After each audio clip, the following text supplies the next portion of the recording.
சரி நான் வரட்டுமா? என்னங்க, கடைசாவிய தம்பி கிட்ட கொடுங்க, அவன் போய் கடையை திறக்கட்டும். கடையா? எந்த கடை? அதான் பாத்திர கடை இருக்குன்னு சொன்னீங்களே. ஆமா இருக்கே. உங்களுக்கு இருக்குல்ல? எனக்கு இல்ல. பாத்திர கடை இருக்குன்னு சொன்னீங்க. நான் எங்கடா சொன்னேன்? பாத்திரங்களுக்கு ஈயம் பூசுறவேன்னு சொன்னேன். இவ்வளவு விளக்கமா சொல்லவே இல்லையே. என்னத்தோட வழக்கமா சொல்றது? எங்கடா சொல்ல விட்டீங்க? பாத்திரம்னு வாயை திறந்த அதுக்குள்ள உங்க அக்கா கோழி வச்சாமக்கு எதையுமே சொல்ல விடல. எங்க என்ன முழுசா சொல்ல விட்டீங்க? அரையும் குறையுமா கேட்டு ஏன்டா நாட்டுல அலையறீங்க? நீங்களும் தெரு தெருவா சுத்துறவரா? அப்ப நீங்க ஏற்கனவே தெரு தெருவா சுத்துனவங்களா? என்ன நாங்க பூ வைக்கிறோமே. நான் ஈயம் பூசுறவன். ரெண்டு மெர்ஜ் ஆகி போச்சு விடு. மலையேற போனாலும் மச்சான் தயவு வேணும்னு சொல்லுவாங்க. தொழிலுக்கு கூட கூட்டிட்டு போங்க. அப்படி நான் மலை ஏறதா இருந்தா முதல்ல இவனை அடிவாரத்திலேயே உருட்டி விட்டு தான் நான் ஏறுவேன். அக்கா டேய், உக்கா பக்கத்துல தான் நிக்கிறா. என்னமோ சிங்கப்பூருக்கு ட்ரங்கால கத்துற மாதிரி கத்துற. போறாய. பாத்திரங்களுக்கு ஈயம் பூசுறது. பாத்திரங்களுக்கு ஓட்டு இடைக்கிறது.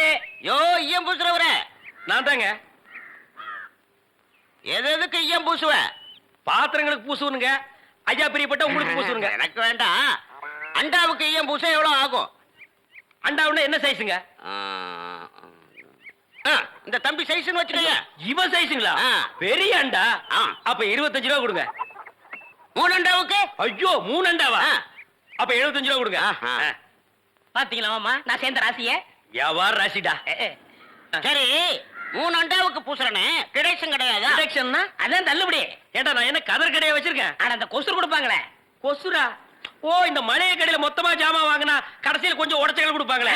எச்சிக்கலர் நாயிடா. யார சொல்ற? இந்த நாயை சொன்னங்க. நான் உங்களை செல்லுவேன்னா நீங்க அழகு சுந்தரமாச்சு.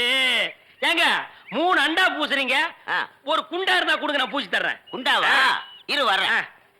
டேய் வடச்சடி தலையா, அடுப்பத்தை